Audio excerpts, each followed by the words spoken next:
الحمدللہ والصلاة والسلام علی رسول اللہ وعلی آلہ وصحبہ ومن والہ۔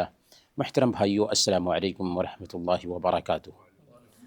سورہ البقرہ کی تفسیر جاری ہے اور آج ہم انشاءاللہ سورہ البقرہ سے آیت نمبر 92 سے 93 تک کی تفسیر جانیں گے۔ بہت ہی اہم آیات ہیں۔ اللہ تعالیٰ فرماتا ہے اعوذ باللہ من الشیطان الرجیم، بسم اللہ الرحمن الرحیم۔ وَلَقَدْ جَاءَكُم مُّوسَىٰ بِالْبَيِّنَاتِ ثُمَّ اتَّخَذْتُمُ الْعِجْلَ مِن بَعْدِهِ وَأَنتُمْ ظَالِمُونَ۔ تمہارے پاس موسیٰ علیہ السلام کیسے واضح معجزے لے کر آئے تھے، پھر تم نے ان کی عدم موجودگی میں بچھڑے کو معبود بنا ڈالا اور تم ہو ہی ظالم لوگ۔ حضرت موسیٰ علیہ السلام بنو اسرائیل کے پاس بھیجے گئے تو چونکہ اس وقت میڈیکل سائنس کا غلبہ تھا، اسی لیے اللہ تعالیٰ نے حضرت موسیٰ علیہ السلام کو جو معجزے دیے اسی قبیل کے معجزے تھے، اور عجیب عجیب طریقے سے بنو اسرائیل کو اللہ تعالیٰ نے آزمایا تاکہ بنو اسرائیل سدھر جائے، سنبھل جائے۔ سب سے پہلے جو معجزے دیے حضرت موسیٰ علیہ السلام کو، اسی کو اللہ تعالیٰ نے بینات سے تعبیر کیا ہے۔ وَلَقَدْ جَاءَكُم مُّوسَىٰ بِالْبَيِّنَاتِ، موسیٰ علیہ السلام تمہارے پاس واضح نشانیاں یعنی واضح معجزات لے کر کے آئے۔ کیا معجزات تھے موسیٰ علیہ السلام کے؟ لاٹھی پھینکتے ہیں تو لاٹھی سانپ کی شکل اختیار کر لیتی ہے، اپنے ہاتھ کو بغل میں دبا کر کے نکالتے ہیں تو اس میں روشنی پیدا ہو جاتی ہے۔ اسی طریقے سے بنو اسرائیل کے سدھار کے لیے کئی معجزے بھی دکھائے گئے، جیسے طوفان کا معجزہ، طوفان آ جاتا تھا ان کے اوپر تاکہ وہ سدھر جائیں۔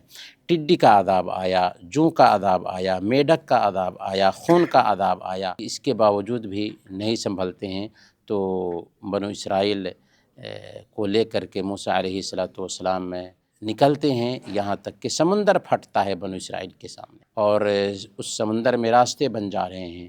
پھر سمندر سے پار کر کے نکلتے ہیں تو میدان تیہ میں اللہ رب العالمین بادلوں کا سایہ ان کے لیے کر دے رہا ہے، 12 چشمے نکل جاتے ہیں۔ اسی طریقے سے من و سلوہ ان کے کھانے کے لیے اللہ تعالیٰ اتارتا ہے۔ یہ سارے معجزات تھے جن کو دیکھ کر کے بنو اسرائیل کو مان لینا چاہیے تھا، تسلیم کر لینا چاہیے تھا، لیکن دنیا میں ایسی قوم پیدا نہیں ہوئی کہ اتنے سارے معجزات دیکھنے کے باوجود بھی شرارت پر شرارت کرتی رہی، یہاں تک کہ اس نے کیا کیا کہ حضرت موسیٰ علیہ السلام جب کوہ طور پر جاتے ہیں تاکہ تورات حاصل کریں تو 40 دن کے عرصے میں سامری نام کا ایک شخص آتا ہے اور بنو اسرائیل کو اکساتا ہے کہ موسیٰ تو اپنے رب کو بھول گئے ہیں، اصل تو تمہارا رب وہ ہے جو ہم نے تمہارے لیے بنا دیا ہے، اس کی پوجا کرو گے تو اس میں اپنے بھگوان کو پاؤ گے، یہاں تک کہ انہوں نے بچھڑے کی پوجا شروع کر دی۔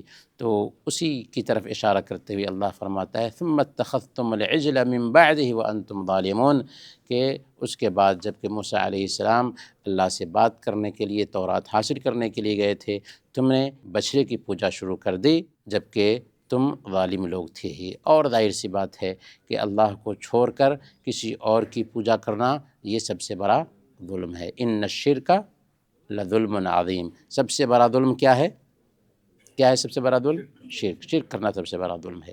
آگے اللہ تعالیٰ فرماتا ہے وَإِذْ أَخَذْنَا مِيثَاقَكُمْ وَرَفَعْنَا فَوْقَكُمُ الطُّورَ خُذُوا مَا آتَيْنَاكُمْ بِقُوَّةٍ وَاسْمَعُوا قَالُوا سَمِعْنَا وَعَصَيْنَا وَأُشْرِبُوا فِي قُلُوبِهِمُ الْعِجْلَ بِكُفْرِهِمْ قُلْ بِئْسَ مَا يَأْمُرُكُمْ بِهِ إِيمَانُكُمْ إِن كُنتُم مُؤْمِنِينَ۔ اور وہ واقعہ بھی یاد کرو جب ہم نے طور پہاڑ کو تمہارے اوپر اٹھا کر تم سے اقرار لیا اور حکم دیا تھا کہ جو کتاب تمہیں دی جا رہی ہے اس پر مضبوطی سے عمل پیرا ہونا اور اس کے احکام غور سے سننا، تو تمہارے اسلاف کہنے لگے کہ ہم نے یہ حکم سن لیا اور دل میں کہا کہ ہم مانیں گے نہیں۔ ان کے اسی کفر کی وجہ سے بچھڑے کی محبت ان کے دلوں میں ڈال دی گئی تھی۔ آپ ان سے کہیے کہ اگر تم مومن ہو تو تمہارا یہ ایمان تمہیں کیسی بری باتوں کا حکم دیتا ہے۔ اسی کی وضاحت اس آیت میں کی جا رہی ہے کہ حضرت موسیٰ علیہ السلام بنو اسرائیل کے چند لوگوں کو لے کر جاتے ہیں اور ان سے عہد لیا جاتا ہے کہ وہ تورات پر عمل کریں گے۔ جب وہ شرارت کرتے ہیں تو اللہ تعالیٰ کیا کرتا ہے، طور پہاڑ کو ان کے اوپر اٹھا دیتا ہے جیسے کہ گرنے والا ہے ان کے اوپر، کہ اگر تم نہیں مانو گے تو طور پہاڑ کو تمہارے اوپر گرا دیا جائے گا اور تم سب کے سب پس کر کے مر جاؤ گے۔ تو مجبوری میں کیا کہا؟ مجبوری میں کہا ہم ٹھیک ہے مانیں گے، لیکن دل میں کیا کہا؟ اللہ تعالیٰ وہی کہتا ہے، انہوں نے کہا سمعنا وعصینا، زبان سے کہا کہ ہم سنتے ہیں، لیکن دل سے کہا کہ ہم انکار کرتے ہیں کہ نہیں مانیں گے۔ وَأُشْرِبُوا فِي قُلُوبِهِمُ الْعِجْلَ بِكُفْرِهِمْ، کہ اس کفر کی وجہ سے ان کے دلوں میں بچھڑے کی محبت ڈال دی گئی۔ جیسے پانی پیتے ہیں نا تو پانی ہماری رگوں میں سرایت کر جاتا ہے، ویسے ہی ان کے دلوں میں بچھڑے کی محبت ڈال دی گئی۔ آج بھی دیکھیں کہ دنیا اتنی ترقی کر گئی ہے، اس کے باوجود بھی اس دھرتی پر کتنے ایسے لوگ ہیں جو گائے کو اپنی ماتا مانتے ہیں اور اس کی پوجا کو سمجھتے ہیں کہ یہ سب سے بڑی چیز ہے، اور گو ہتیا نہیں ہونی چاہیے، اور اس کے نام سے کیا کیا کرتے ہیں، لوگوں کو قتل کرتے ہیں، لوگوں کی جان لیتے ہیں۔ تو آج بھی ایسے لوگ پائے جاتے ہیں۔ الحمدللہ کہ ہم مسلمان ہیں، اللہ تعالیٰ نے صحیح اور غلط کی تمیز دی ہے۔ اس طرح کی مجلسوں میں بیٹھنے سے یہی فائدہ ہوتا ہے کہ ہم سمجھتے ہیں، اسلام کی عظمت کو سمجھ پاتے ہیں۔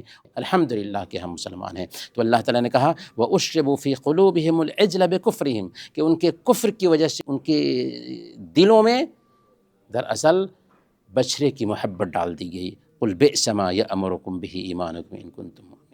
اللہ فرماتا ہے کہ اے محمد صلی اللہ علیہ وسلم، آپ ان سے کہیے، اگر تم یہ دعویٰ کرتے ہو کہ تورات پر تم عمل کر رہے ہو تو کیا ہی برا ایمان ہے جو تمہیں اس طرح کے کاموں کا حکم دے رہا ہے کہ وعدہ کرتے ہو تورات پر عمل کرنے کا، اور تورات میں یہ حکم ہے کہ ایک اللہ کی عبادت کرو گے، لیکن پھر بھی تم نے بچھڑے کی پوجا شروع کر دی۔ تو بہت ہی بری بات کا حکم دے رہا ہے تمہارا ایمان، حقیقت میں تمہارا ایمان ہی نہیں ہے تورات پر۔ انہی باتوں کے ساتھ آج کا ہم درس ختم کرتے ہیں۔ وصلی اللہ علی نبینا محمد وعلی آلہ وصحبہ۔